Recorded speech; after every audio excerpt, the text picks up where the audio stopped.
Já percebeu que eventos negativos têm maior peso do que os eventos positivos? É só pensar no prazer que um orgasmo te dá e na dor de uma enxaqueca. Ou então, para quem investe, perder R$ 1.000 é muito mais doloroso do que tu ganhar R$ 1.000. Isso acontece porque o nosso cérebro ele dá muito mais relevância para as coisas ruins. Ou seja, na nossa vida a gente vai passar muito mais por angústias do que por alegrias. E para a gente conseguir viver uma vida plena e tranquila, a gente tem que aprender a lidar com os nossos medos, com as nossas angústias e com os nossos fantasmas. É sobre isso que eu quero falar com vocês hoje. Eu sou Alex Marques, do canal Motivação Diária com Saúde Mental.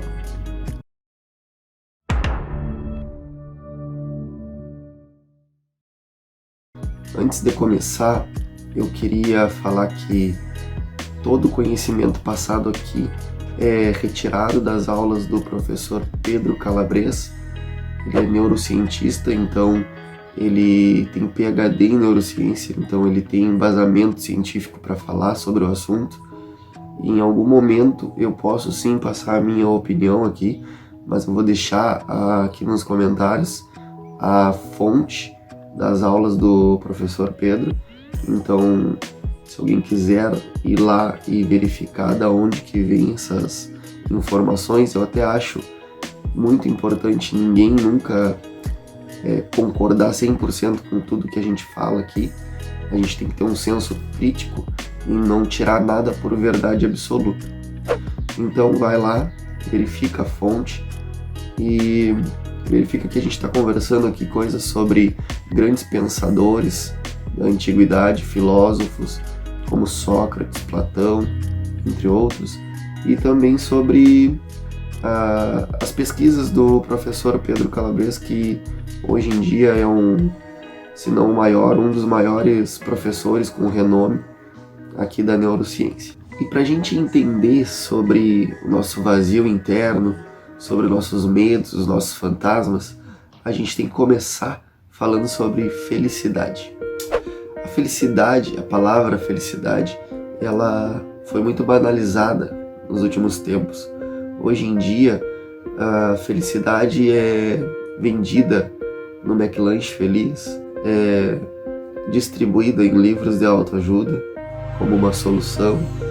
Tem vários gurus fazendo cursos e produzindo conteúdo, banalizando e transformando cada vez mais a palavra felicidade em algo comum, quando na verdade felicidade é uma coisa muito complicada de se entender, porque ela é mais um estado do que realmente uma coisa que tu é ou não é feliz. Tu está ou não está feliz naquele momento. Como eu falei antes, a gente vai passar por muito mais angústias na nossa vida do que momentos felizes. Então, com essa correria do dia a dia, ficou cada vez mais difícil a gente parar para prestar atenção, para filosofar, para olhar para dentro de si e ver como está a nossa vida, se nós estamos indo para um rumo que vai nos trazer mais felicidade ou não. Antigamente, uns 200 anos atrás, mais ou menos, a gente nascia já pré-pronto, né? Ou pronto, porque a gente tinha um mapa, a gente tinha um norte para seguir. Quando a gente nascia, uns 200 anos atrás, o teu sobrenome conseguia dizer muito sobre a tua pessoa. Por exemplo, Smith, no inglês, que significava ferreiro. Tu sabia que se tu nascesse naquela família, tu ia ser ferreiro, entende? Teu pai era ferreiro, teu avô era ferreiro, e tu ia ser ferreiro, tu ia seguir os mesmos traços daquela família. Tu ia frequentar a mesma roda de amigos, tu sabia onde tu podia ou não entrar, tu sabia com quem podia ou não se relacionar. Portanto, quando tu me falava que teu sobrenome era esse, eu sabia muito da tua pessoa. Assim também no serviço, no emprego, né? Porque se tu me dissesse que era ferreiro naquela época ou que era lenhador, eu saberia também muito sobre ti.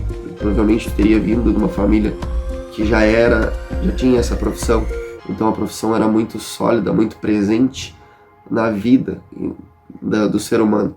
Então a gente conseguia saber o que aquela pessoa era. Assim também como no sobrenome, na família e no serviço, a religião também mandava muito. Então se tu me dissesse há um tempo atrás que tu era cristão, que tu era islâmico, que tu era umbandista, qualquer religião que tu me falasse, budista, hinduísta, eu ia conseguir saber várias coisas sobre a tua pessoa, porque as formas sociais naquela época eram sólidas, e a característica da solidez é duro, é imutável, elas não mudavam. E hoje em dia já não é mais assim. Hoje em dia as formas sociais elas viraram líquidas, elas se tornaram líquidas e não mais tão sólidas como antigamente. Tu pode ter uma noção, tu pode ver isso pela nossa sociedade hoje. Hoje em dia as pessoas casam muito, mas elas se separam muito. Há 200 anos atrás tu teria que ficar com a mesma pessoa, não existia separação, não existia divórcio. Tu teria que ficar com aquela pessoa pro resto da vida. E as pessoas que se divorciavam eram muito mal vistas pela sociedade. Assim também no sentido do trabalho. Antigamente, se tu pegava um emprego, se tu trabalhava numa empresa, tu ficava às vezes a vida toda naquela empresa. E hoje em dia já não acontece isso. Hoje em dia o que a gente mais vê é as pessoas trocando de emprego. Se aquele serviço elas não se adaptam àquele serviço, elas trocam. Isso é uma característica das formas sociais hoje serem líquidas, mutáveis, elas se dividem, elas se transformam muito rápido. E assim também na religião. 200 anos atrás, se tu dissesse que uma pessoa ela acha muito legal o espiritismo, ela acredita em Deus, acredita em Cristo, mas ela também gosta dos preceitos budistas e adora a iluminação do hinduísmo, por exemplo, iam te chamar de louco, entende? Mas hoje em dia é uma coisa totalmente normal tu criar a tua espiritualidade. Então essas formas elas mudaram. E eu não posso dizer que isso é certo ou errado. Até tem alguns pensadores que falam. Zygmunt Bauman é um pensador que defende muito a parte da sociedade sólida, as formas sólidas da sociedade. E ele não gosta da parte de hoje, né? Que ela acabou se tornando uma sociedade líquida. Mas a gente não pode ter esses... Eu não vou entrar nesse mérito porque é muito relativo. Antigamente a gente teria que ficar com uma pessoa que a gente não gosta de repente a vida toda. Hoje a gente tem a oportunidade de mudar, de se divorciar, entende? Então é muito relativo toda essa situação e a gente não tá aqui também para se colocar numa posição. O fato é que hoje, se tu me falar assim, eu sou advogado, o que tu sabe, o que eu sei da tua pessoa, se tu me falar que tu é advogado? Eu não consigo identificar nada, não consigo saber algo de ti, tu me dando só essa informação, porque a gente tem muito mais liberdade. Antigamente, como eu te disse, tu nascia, tu já tinha um norte, tu sabia que se tua família era tal coisa, tu ia ser aquela coisa. Se tu pegasse um emprego, eu trabalho de escritor, a gente já sabia vários fatores, que tu ia trabalhar a vida toda naquela empresa como escritor. E se tu fosse numa religião, a gente conseguiria identificar várias coisas, vários lugares que tu ia, com quem tu te relaciona. E hoje não, hoje a gente tá numa situação que a gente nasce e tem um grande fardo nos nossos ombros, porque a gente não sabe para onde a gente vai. Então isso daí pesa muito. Inclusive Jean-Paul Sartre, que é outro pensador, ele diz que hoje em dia o ser humano está fadado à liberdade, porque com toda essa liberdade da forma social líquida, ficou muito difícil, se gerou um vazio muito grande dentro da gente. Esse vazio que, apesar de ser silencioso, ele grita, porque nos traz à tona muito do que a gente está procurando aqui. Ele nos pergunta muito quem nós somos, para onde nós vamos, por que nós estamos fazendo o que estamos fazendo hoje, entre outras perguntas que a gente para se perguntar. Esse vazio, quando a gente cessa do nosso dia a dia, porque hoje tem muita correria, né? É trânsito, é rotina, é escola, faculdade, é correria, é redes sociais, e a tua cabeça é bombardeada por muita informação, teu cérebro. E quando a gente para pensar um pouco sobre a nossa vida, sobre a felicidade, nos vem esse vazio. Pode ser que seja num final de semana, quando tu está descansando, ou pode ser que seja num momento de angústia, de um relacionamento, de um coração partido, da perda de um parente, ou nas férias, ou então até nessa situação que a gente está vivendo hoje da pandemia. A gente para pensar em algum momento e esse vazio surge. Mas não se engane achando que esse vazio está chegando agora nas nossas vidas, com a tecnologia, com os dias de hoje, com a modernidade. Essa coisa que nos consome de não saber as coisas de dentro da gente, ele vem há muito tempo atrás, lá com os gregos, há 2.500 anos atrás. Os gregos já tinham identificado esse vazio na nossa vida. E eles estudaram, eles não só identificaram, como eles estudaram. Os filósofos gregos, os primeiros filósofos lá, eles estudaram esse vazio.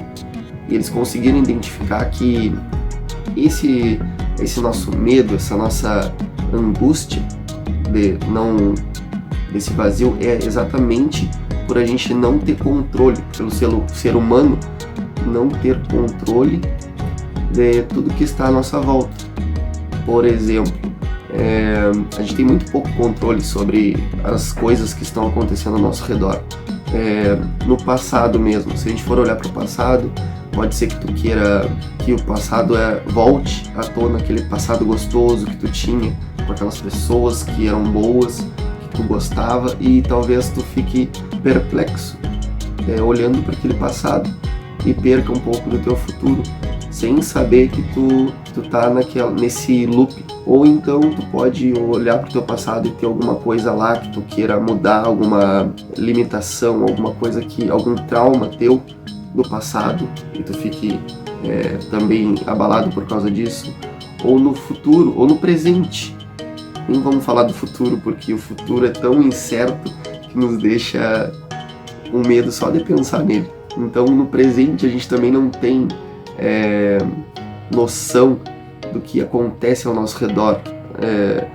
Por exemplo, na tua empresa, nos teus projetos, tu não consegue parar para pensar, tu não consegue entender o que o teu chefe pensa, por exemplo, quais são os pensamentos, os projetos dele.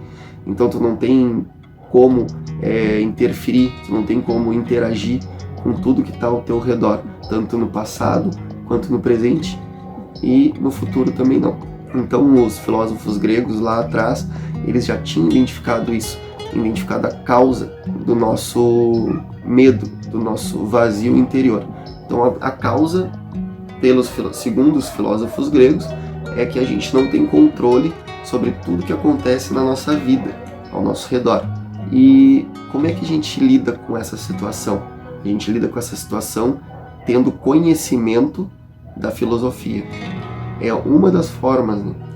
Então a gente tem que ter conhecimento do que está acontecendo dentro da gente, e eu vou explicar um pouquinho mais sobre filosofia para vocês e vocês vão entender. Para eu conseguir te explicar um pouco mais sobre filosofia, eu vou ter que ler uma reflexão aqui, e eu peço que vocês prestem muita atenção para a gente conseguir entender direitinho o que os filósofos gregos lá queriam nos passar sobre a filosofia deles. Platão, um dos maiores filósofos da história, em um diálogo chamado Eutidemo, escreveu que a felicidade é a grande prioridade na vida dos seres humanos. E o seu maior discípulo, Aristóteles, escreveu depois em um livro chamado Ética a Nicômaco, onde diz que a vida humana mira a felicidade. Influenciado por Aristóteles, se criaram duas grandes escolas filosóficas, o epicurismo e o estoicismo, que também vão afirmar que o grande papel da filosofia é reduzir as angústias, permitindo uma vida mais feliz e mais plena. E depois da filosofia antiga, essa tradição continua. O grande filósofo Spinoza coloca a questão da felicidade como central na sua filosofia. E Pascal, filósofo francês, vai dizer que a felicidade é o objetivo de todos os homens. Para terminar, eu quero citar aqui Epicuro, um grande filósofo da antiguidade. Ele diz que a filosofia é uma atividade que, através de discursos e raciocínios, nos proporciona uma vida mais feliz. Vamos entender, para finalizar, o que o Epicuro quis dizer. Vamos ter que separar isso para a gente poder juntar tudo depois e fazer sentido para a gente. Então ele diz que a filosofia é uma atividade. Então, filosofia não é estudar, não é um estudo, é uma atividade do teu dia a dia. Não adianta só estudar a filosofia, tu tem que botar em prática tudo que tu aprende com a filosofia. Então, filosofia é uma atividade, ok?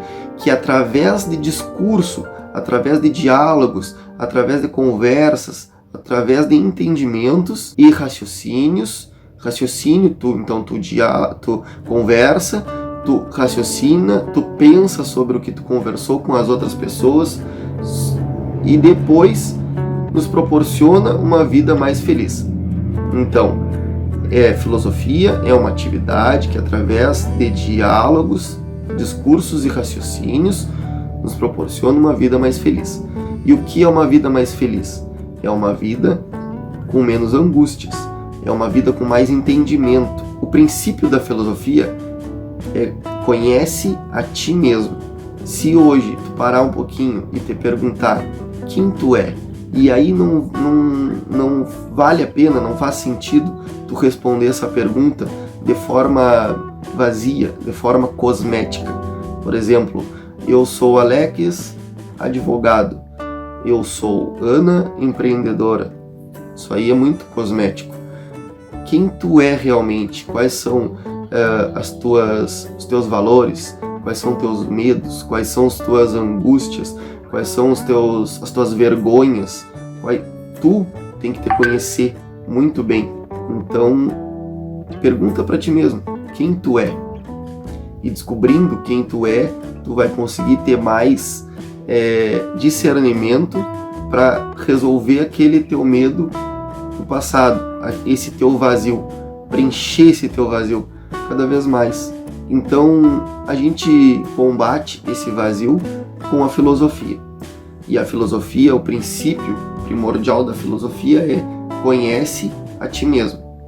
Eu sei que não é fácil a gente conversar sobre isso, não é fácil a gente olhar para dentro de si mesmo, mas com atitude, com movimento, que nem diz Epicuro, filosofia é uma atividade, então a gente tem que colocar em atividade tudo que a gente estudou sobre a filosofia. Então vai, procura e coloca no teu dia a dia tudo que tu conseguir aprender sobre a filosofia. Estuda sobre a filosofia dos gregos antigos, a filosofia dos mais novos, como Spinoza, como Pascal. Procura sobre eles. E continua nos acompanhando aqui no canal, continua acompanhando também o Pedro Calabres, que é o meu professor, e é um cara tem muito conhecimento. O canal dele é Neurovox, o nome. Eu vou deixar aqui na descrição, tá? Te inscreve no canal, não te esquece de ativar o sininho das notificações. Muita gente que olha os vídeos acaba não se inscrevendo, então eu vou pedir para vocês dar essa força pro canal. Eu quero que até o final do ano agora de 2021 a gente tenha 1000 inscritos aqui no canal, uma meta nossa. E então dá essa força aí, continua acompanhando, tem muita coisa legal chegando aí, muito entendimento, muita reflexão, muita filosofia pra gente conversar. Não deixa para depois entender sobre isso, sobre o teu vazio. Porque pode ser que quando tu pare para pensar, esse vazio dentro de ti esteja tão grande, tu esteja numa fase da vida tão tarde, que tu já não tenha tanto tempo assim para conseguir mudar, conseguir dar essa reviravolta na tua vida para te entender. Cedo ou tarde ele vai aparecer e tu vai ter que lidar com isso. É fato. Então pode ser que ele venha e ele já esteja tão grande quando tu pare para pensar nele, que tu precise de ajuda de alguém, ou de repente tu vai parar para pensar nesse vazio quando tu tem 80 anos e aí tu já não tem mais tanto tempo de vida para conseguir mudar isso. Então tu que viu o vídeo até o final, eu vou te deixar essa reflexão. Vai e tenta resolver esse vazio o mais breve possível. Resolver não, mas pelo menos acalmar ele, ver, conversar sobre ele e entender um pouco mais sobre ti mesmo. Não deixa para depois, tá? Porque a gente tem pra gente que o happy hour, né? A hora feliz é aquela hora que a gente vai pro bar, se entorpece e tá tudo legal. E o resto das outras horas, os outros dezenas de milhares de horas do nosso ano, da nossa vida, qual foi a hora? Foi a hora triste? Não pode ser, a hora feliz não pode ser só a hora do happy hour, tem que ser todo momento. Tem que ser no momento que tu tá trabalhando, tem que ser no momento que tu tá com teus filhos, com a tua esposa, com teus pais, com a tua família. Essa tem que ser tua hora feliz. Se tu deixar pra esconder o teu vazio e ir pro teu happy hour no final de semana e passar todo o resto da semana na hora triste, tem algo errado. Então para, reflete e resolve, diminui esse teu vazio agora, enquanto tu tem tempo. Nunca é tarde, mas não deixa para quando tu tiver 80 anos, não. Então era isso, tá? Obrigado, fica com Deus e até a próxima.